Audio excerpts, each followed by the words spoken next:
Yeah, we wanted to just provide an overview of what to do in an emergency situation with your horse and give you some tips. And I'd like to keep it reasonably informal, so if you have any questions as we go along, I'll stop at a few intervals, and please, I like questions, so please ask away, and we'll have a little time at the end as well. But if there's something that I'm not making clear or anything like that, just stop.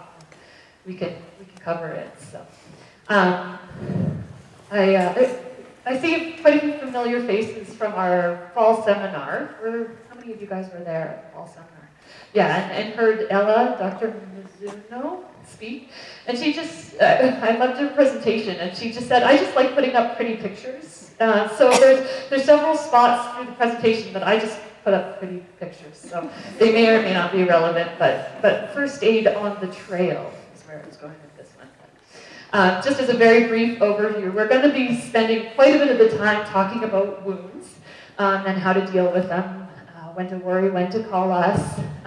Horses just love to hurt themselves, so it's a pretty big topic we'll cover today. We'll touch very briefly on foot abscesses and punctures. We're going to discuss colic and choke and tying up as well, and then a little bit on a few first aid considerations if you're going into the backcountry or out on the trail.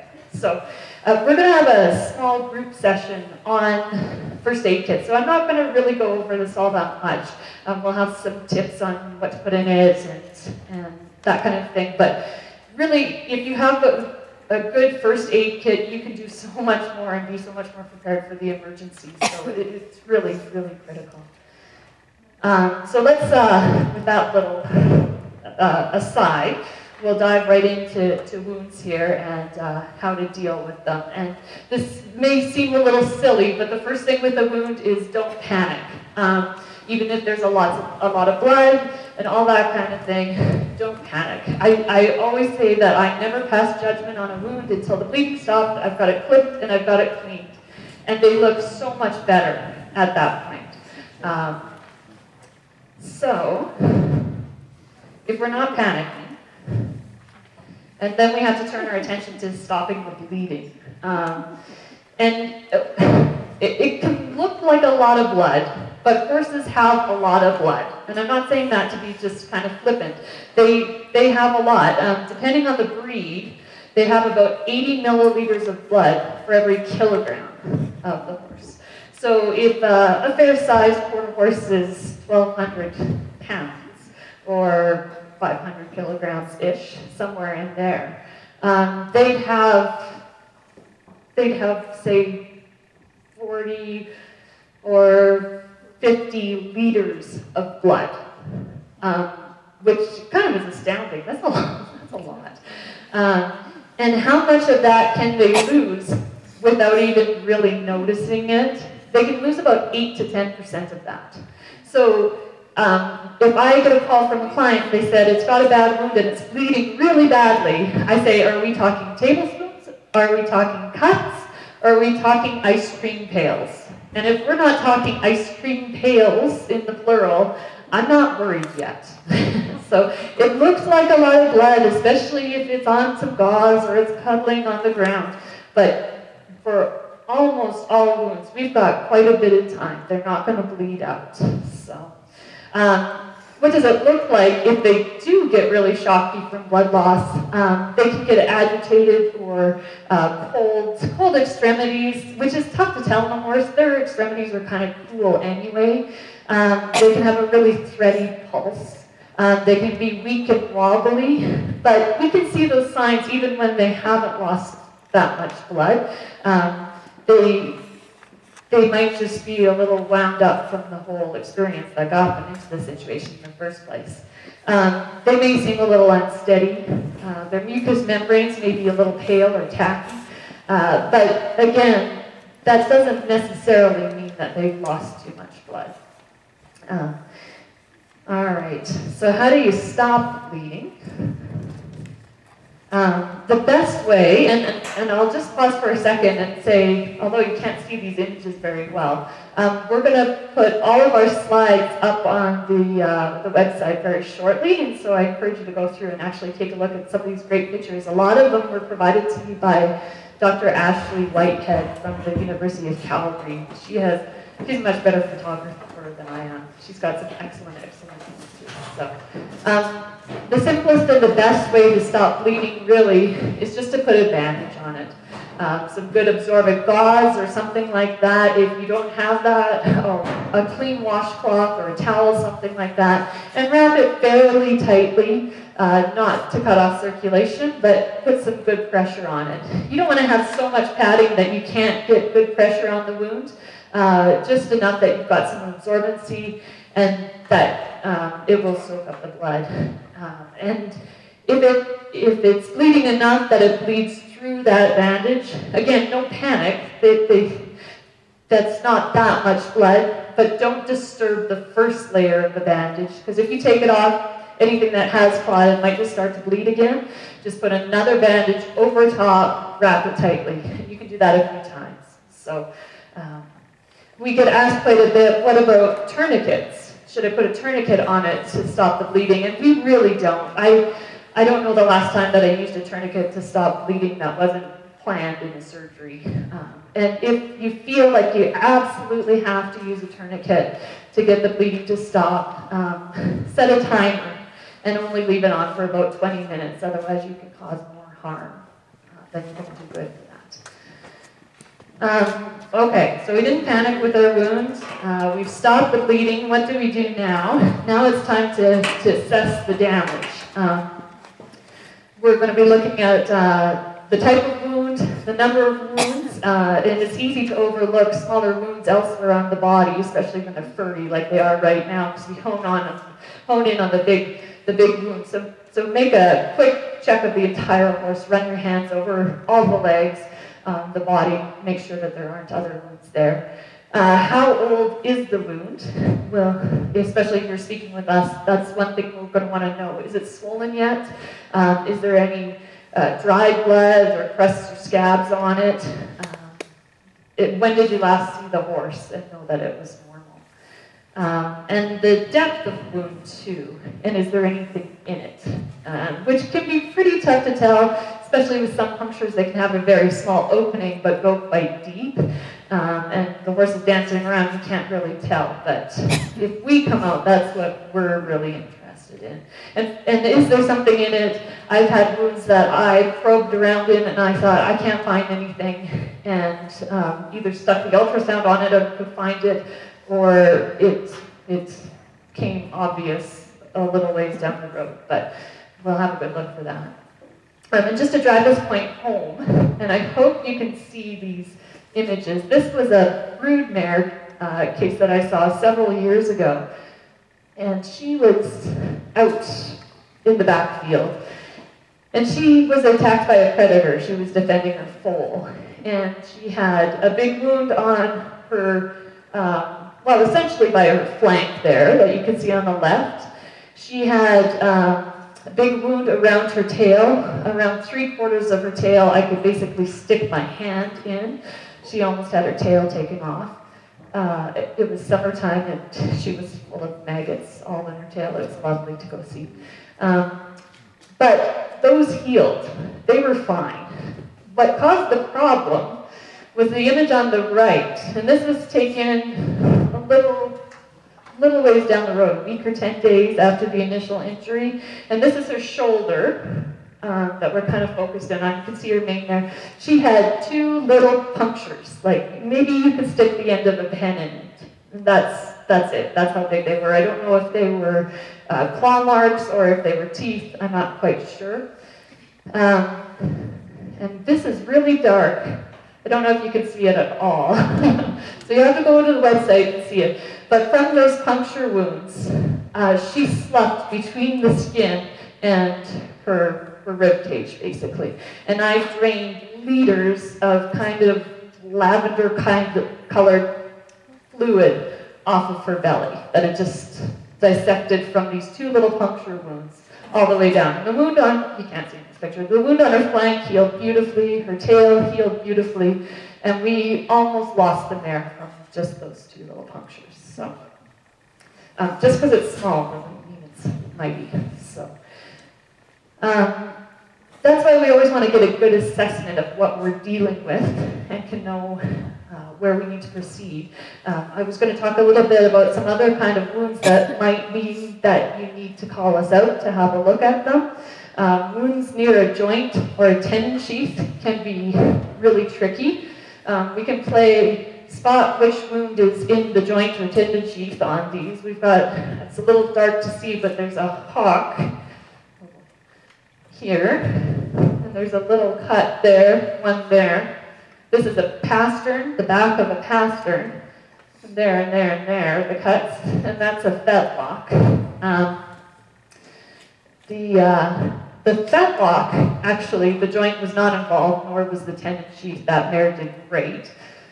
The pastern, the wound was this big. It was tiny. It was in the tendon sheath. It was just a bad spot. And on the hock, believe it or not, that one was in the joint. It's surprising what they can injure over the face of a hock and not hit the hock joint, but that one actually was in. Other wounds that might require a call to us are punctures. For various reasons, they have a small opening but can be quite deep.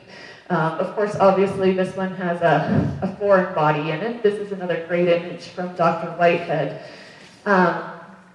But the tricky thing with punctures is that they can close off at the surface and trap debris and infection within. And so although it looks like they might heal quickly, if we don't keep them open, draining, so they can heal from the inside out, we can set up for an infection or an abscess or something like that. So we like to see the punctures unless they're really easy to deal with.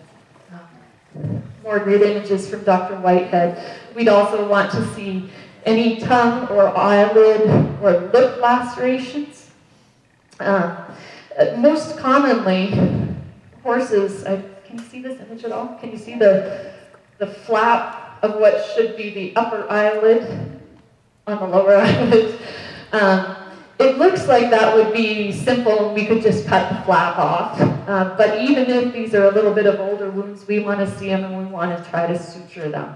And the reason is that if there's any kind of defect in the way the eyelid closes, if they don't get a good seal on their eyelid because they're missing part of the skin, they can't protect their eye from dirt and debris and all that kind of stuff, and it can set them up for chronic ulcers or scratches on the cornea, which are not only painful, but if they get infected, we can get, this is a melted corneal ulcer, and we can lose the eye pretty easily on these ones. So even if you think that an eyelid laceration might be a day old, call us. We're going to try to fix it. Tongue lacerations, again, we'll try to suture them so that we can keep as much function in the tongue as we can. We see all sorts of horses that have severed their tongue at some point down the road and they're old and there's nothing to be done. But if we see it happen or know that it happens, we can really try to fix those. And lips as well. Other injuries that we as vets want to see right away is pretty much anything to do with the eye. Eyes are so delicate, they can go bad on us really quickly. So even if it seems small, even if it's just a little bit of tearing or redness or they're squinting, there's a little bit of cloudiness on the eye, we would like to see it so we can know exactly what we're dealing with and treat it appropriately. And we often get the question, you know, my horse had an eye injury a couple of years ago, you came out, you gave us some BMPH, it looks like the same thing, why don't I just use some of that eye ointment you gave me last time? And we really urge you not to treat with what we gave you last time, because a lot of different things can look like the same condition in an eye.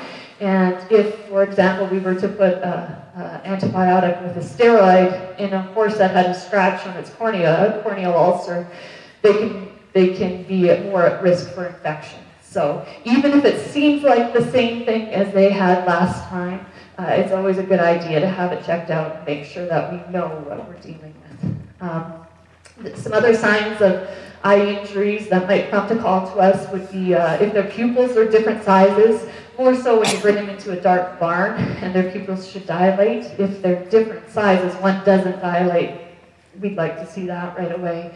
The other ones are fairly obvious, I think, discolored eyes or bulging, that sort of thing. And just more fabulous pictures I had to put in that were given to me by Dr. Whitehead.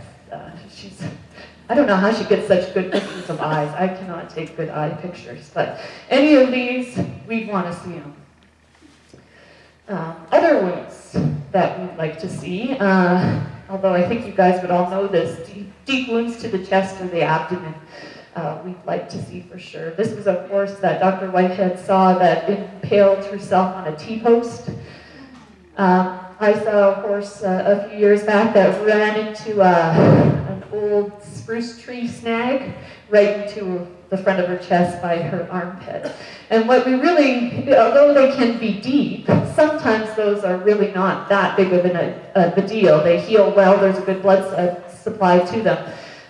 But in some cases, they can enter either the thorax or the abdomen, set up nasty infections or other major problems. So I'm sure if you saw a wound like this, you'd probably call us anyway, but we'll just add that to the list.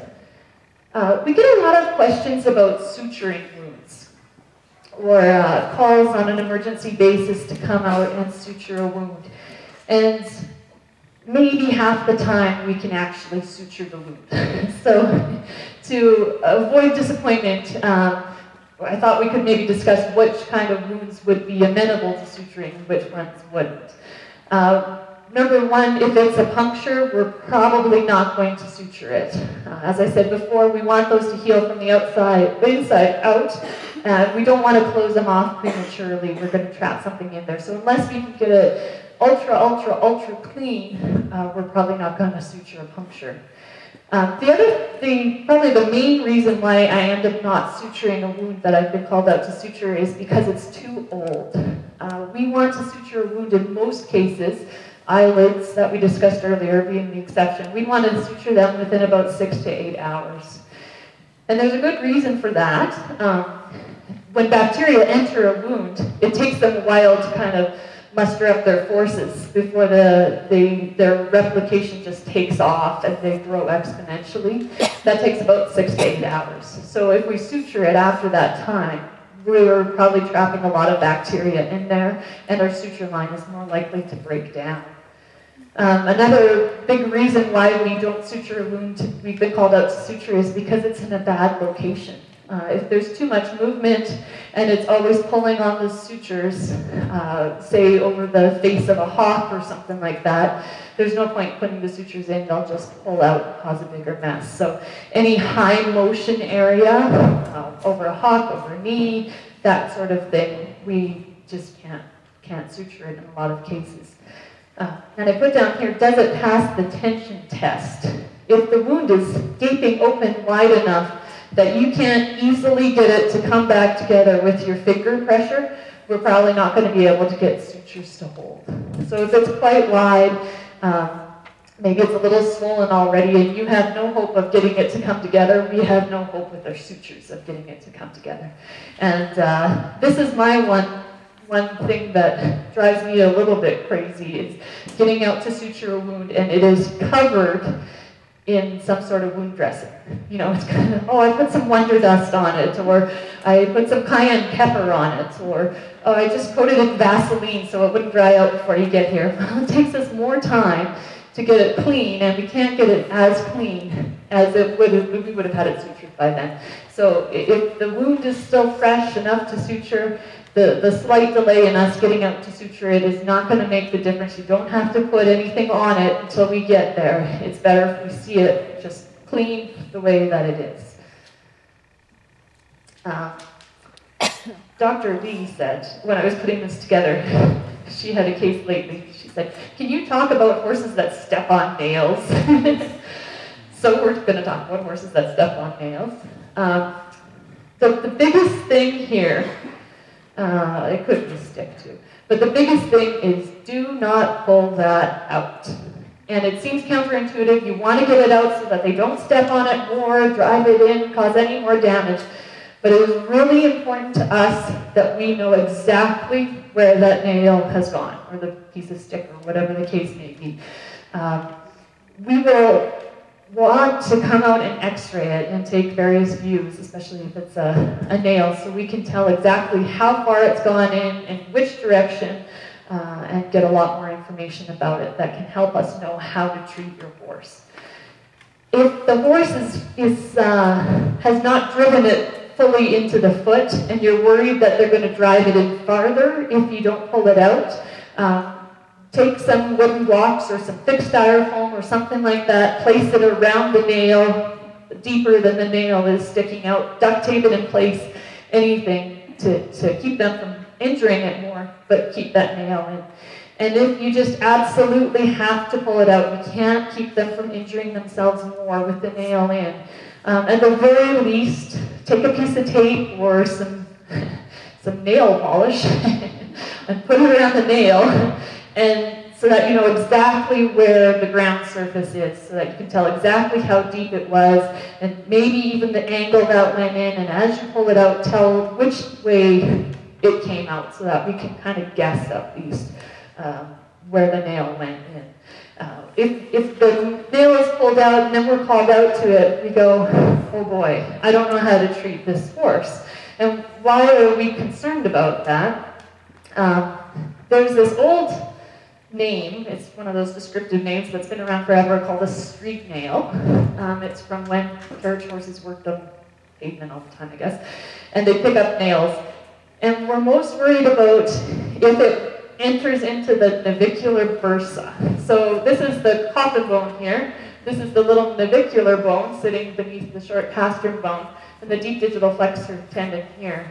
This little space here is protected by a little cushion of fluid and a synovial lining called the navicular bursa. And if they step on a nail, especially towards the back of their foot, and drive it right up into that navicular bursa, that's when we get a street nail, and it is exceedingly difficult to treat. We can treat it better if we know right away. We have a better chance of retaining function for the horse. But if we don't know where the nail went, we don't know if this very expensive, aggressive treatment is necessary. Even if it doesn't seem like it's going to be close to the navicular bursa, it's good information to know if it's, say, contacted the bottom of the coffin bone and could potentially injure the bone itself, or if it's back in the digital cushion, exactly where it is. So, like I said, and Doctor, I told them, don't pull the nail out if you can get away with it. This is kind of an interesting case. One of the other types of wounds that we'd encourage you to call us about is if there's just a small wound, but they're excessively lame, much more lame than you think that they should be. This is a horse we had in the clinic several years ago. I think this was your case, Kirby, wasn't it? This is Roanie, a sweet little young rope horse, and he had a small puncture on his left forearm, just between his knee and his chestnut, if you can remember, or you can kind of visualize where that is. We think it was a kick. Yeah, I think it was a kick.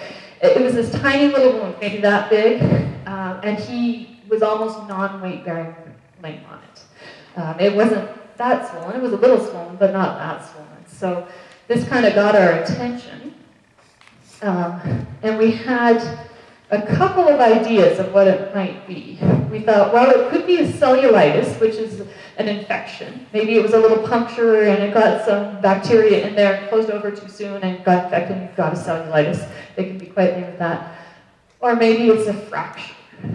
And the location of the wound was a bit of a tip-off for us. So we took x-rays right away. I don't think anybody else heard it.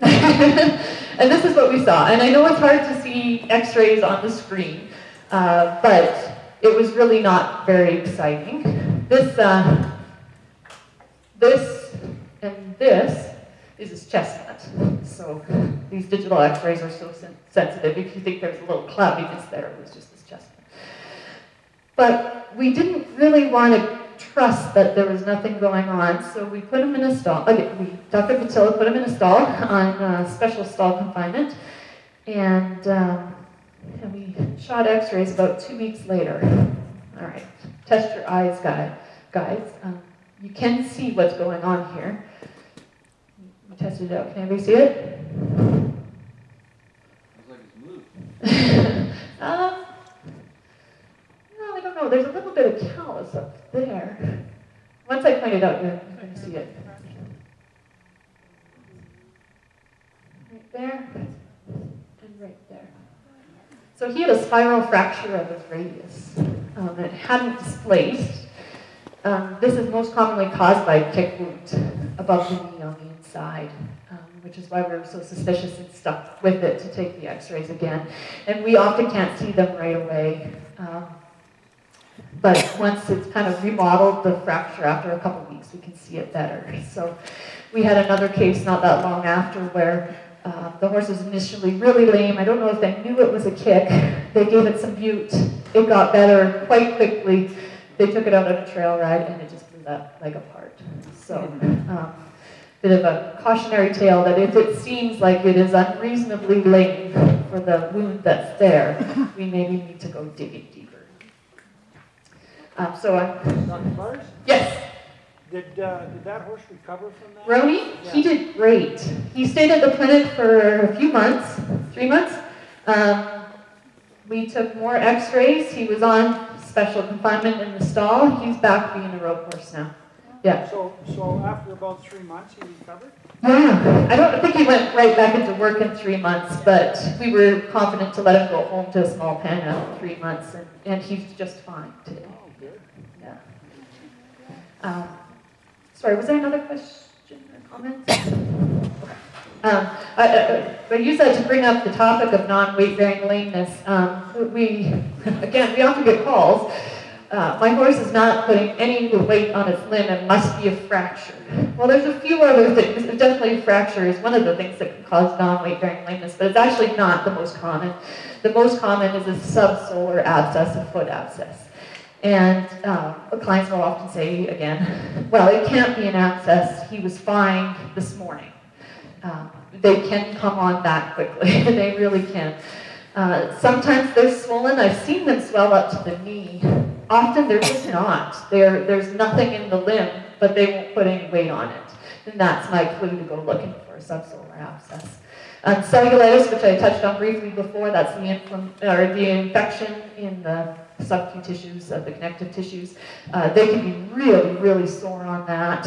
Of course, fractures, tendon and ligament injuries can make them non-weight-bearing too. They're usually swollen too. So non-weight-bearing lameness and no swelling is a foot abscess until I can't find one. I have to look for something else. Dr. Butters? Yes. So that abscess, you can find that with those pinchers that you... The hoof testers. That's how we go looking for them, and we can kind of localize the point of pain. So I don't know if you've seen the hoof testers. They're like pinchers, and we put them on the foot to apply pressure in a very small area and see which is more painful.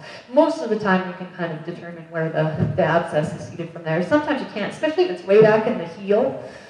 It can be really tough to find on that. Can you find it with an x-ray or something? Can you find it on an x-ray? So how else would you find it? Some of them you can see on x-rays. My luck has not been good at finding foot abscesses on x-rays. A friend of mine says she sees 25 to 50% of them on x-rays. I'd say I don't see that many. How else do you find them? Sometimes you go on your clinical suspicion and you just wait for it to break out or show you where it's coming from. Can you drain them? Yes, if you can find them at the bottom of the foot, we'll definitely try to drain them. Some of them, you can't find.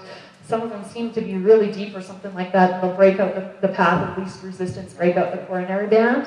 But if we can, especially if we can get them out through the white line, we'll try to drain them. It's a bit like hitting your thumbnail with a hammer, right? It's the pressure built up under the rigid hoof structure that causes all the pain, and so when we are able to drain them, they become sound really quite quickly, usually. I think this is another image of Dr. Whitehead's. It's a little tough to see, but this is a really extensive foot abscess, and all of this was undermined by this abscess. So you can imagine why he'd be so painful. Just a few other considerations with wounds. We're getting there in the home stretch on wounds. And that's any kind of binding wound. like a rope burn, smooth wire, anything like that, the wound may seem small initially, but there'll be some pressure effect on the leg that can cause damage to the skin and the other tissues that we can't see right away. So if it's a smooth wire cut, what you see is not always what you get with those. And say 7 or 10 days down the road, there may be more damage that we have to contend with. And I think that was the case. This was the hawk wound from a couple slides ago. I said this was actually in the joint. This is a smooth wire cut, and initially it didn't seem like much, and then much of the front of the hawk kind of sloughed off about a week down the road.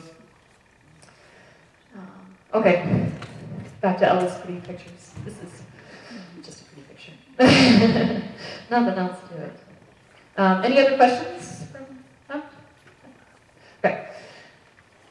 I'll try to go through this quickly. I don't want to be here all night, but what do we do to clean them? Especially if you're going to deal with this wound yourself. If we're coming out, let us do the cleaning. That's what you pay us to be there for. But if it's a small wound and you think you can handle it yourself, or you're comfortable with handling it yourself, what do you do with them? So I'm going to take a little step back here, so bear with me. I hope you don't mind this. But I want to talk about why we clean a wound. And I know that sounds really silly, but when we're cleaning a wound, there's a few things we want to do. One, we want to get the debris out of there. That's obvious.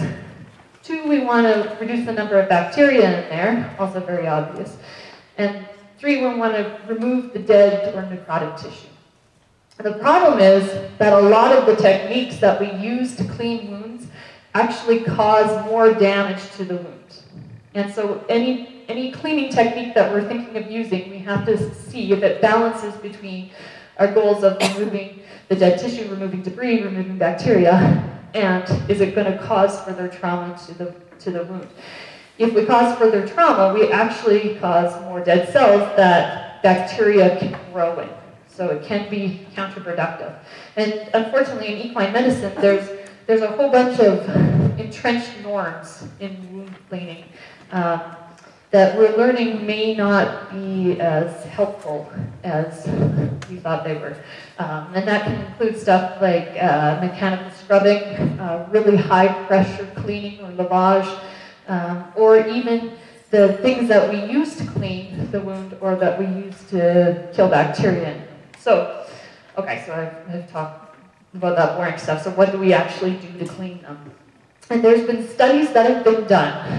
I don't know how they come up with this, but they take a 35 cc syringe and put an 18 gauge needle on it. And if you jet the fluid through the 18 gauge needle, that's the ideal pressure to clean a wound that will clean it without driving bacteria and debris and all that kind of stuff further into the wound. Which is actually, you could do that, right? It's pretty handy. If it's a really big wound or a really dirty wound and you're using a 35 cc syringe and an 18 gauge needle, it's going to take you all day, right? But that gives you an idea of the pressure that would be good to use on a wound. So you can use a garden hose, you could use a little weed sprayer, well, not one that you used on weeds, but a clean weed sprayer to clean a wound, and they won't be too traumatic to the wound. But ideally, you just kind of use them until the visible debris is gone. What do you clean them with? The old standby has always been plain water, and that's okay, or water with a little betadine or something like that. But if you think about it, water is, going back to our chemistry classes from high school, water is hypotonic relative to our cells, right? So if we put water on cells, we can damage them. We're going to draw other stuff out, it can lead to cell death. So if it's a big wound, or it's really dirty, use water. That's fine. But actually, saline is more gentle on wounds. But is that practical? You can buy saline, you can get it from us, you can get it, one of my clients said that Walmart sells, is the cheapest place to buy saline, or you can even just make it yourself. And the recipe that I found is a half a teaspoon of table salt for 1 cup of water.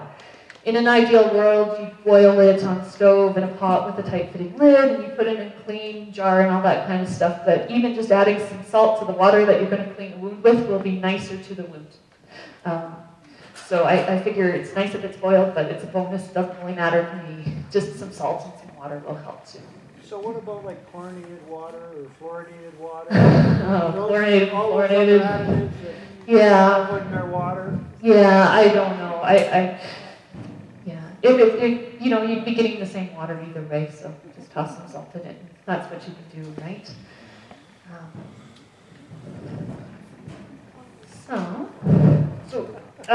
You know, the old way that we used to say to clean wounds was to squirt a little chlorhexidine or betadine scrub on it, or rinse it with some diluted betadine solution in diluted water or something like that. And we're learning more and more that that's actually maybe a little bit traumatic to the wound. And we always felt like we needed to do it to kill bacteria. But if we have something that's strong enough to kill bacteria in the wound, we're going to kill healthy cells of the wound. And remember that I said if we kill the cells, then we have more medium for bacteria to take a hold and replicate in the wound. So the chlorhexidine is hibitane, the pink stuff that you might have in your first aid kit. Betadine is the good old iodine-based brown stuff.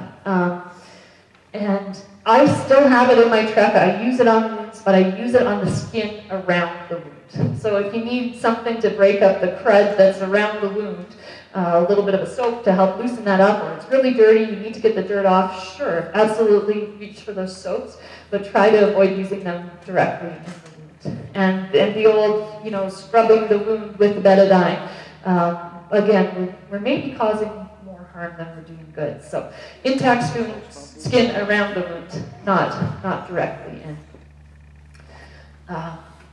And what can we put on it? We always feel like we have to put something on it, right? It makes us feel good. We haven't done a good job with the wound until we put a cream or an ointment on it. And one of my instructors in vet school, he said, do not put anything in a wound that you wouldn't put in your own eye. He wants it to be that gentle. And if we're coming out to see a wound, don't put anything in it until we get there. Just like suturing, we want to see the wound as it is. And we don't take that long to get there. The bacteria take 6 hours to replicate, right? So they can wait. Just leave it, you can clean it out gently, maybe with a little saline, but don't put anything in there before we get there. We'll just have to clean it out. It's going to attract more dirt and everything into the wound. If you want to keep it clean, just throw a really light bandage on it until we get there, and then we'll deal with it. So here's my instructor saying, so what wound dressings would you put in your own eye that you could put in a wound? On the left there, we have a triple antibiotic ointment, basically a polysporin. And there's 3 antibiotics in it, triple antibiotic ointment, and it's been around since like the 50s or something like that. We're not seeing any more resistance to it than we saw in the 50s. It's pretty effective, used in combination. So, yeah, there's even ones you can get that are eye preparations that are very, very gentle. That's fine, that's a good choice for that. The middle one is Silvadine. It's a silver sulfadiazine cream. And I think even in human medicine, we're recognizing the benefits of silver in wound healing. We all at the clinic, we really like this cream. The problem is it's tough to get here. It's quite expensive. If you're going to the U.S. and you see some, grab it. But it's a good wound cream, just a little bit tough to get here. Dermagel seems to be pretty mild. It's got a pleasant fragrance, but nothing too abrasive. So, what not to use. This could be the much bigger topic. In the middle, we have hydrogen peroxide. And hydrogen peroxide is so satisfying, right? You put it in the wound, it bubbles up, it's got to be doing something, right? No, not really. It's kind of got limited effect on any of the bacteria. It can cause little micro blood clots in some of the micro blood vessels. And although it's nice and foaming, it's not really doing as much as we'd like it to do. Wonder Dust on the right, you may have seen us use at one point or another.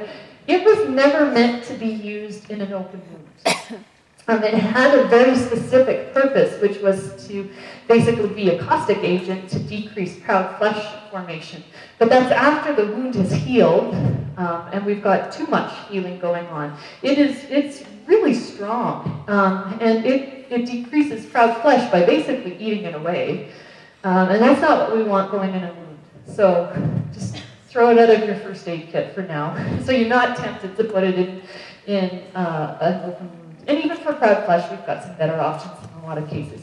I put cut heal up there. I tried before this presentation to look at what's in it again. I looked this up several years ago, and I don't know if they changed the formulation or not. But when I looked it up several years ago, it had a lot of sulfuric acid in it. And I believe that from the few horses that I've seen them, like they've seen people spray it on, like they want to kick you in the teeth about the second time you do it. I wouldn't put that in my eye, so I don't want to know it. Like I said, maybe they've changed the formulation since then. And the old standby was Furacin. You may or may not have realized, if you've had us out to deal with wounds, that we don't use it very much at all lately. I'll get the stat right here. It has been shown to slow healing, 24%. So it actually slows the healing of the wound by almost a quarter. We can't use it in food animals because it seems to be carcinogenic. We just don't use it in open wounds anymore. So. All right, another pretty picture, which means it's time to stop and ask if there's any questions. Okay, how you doing? You staying with me?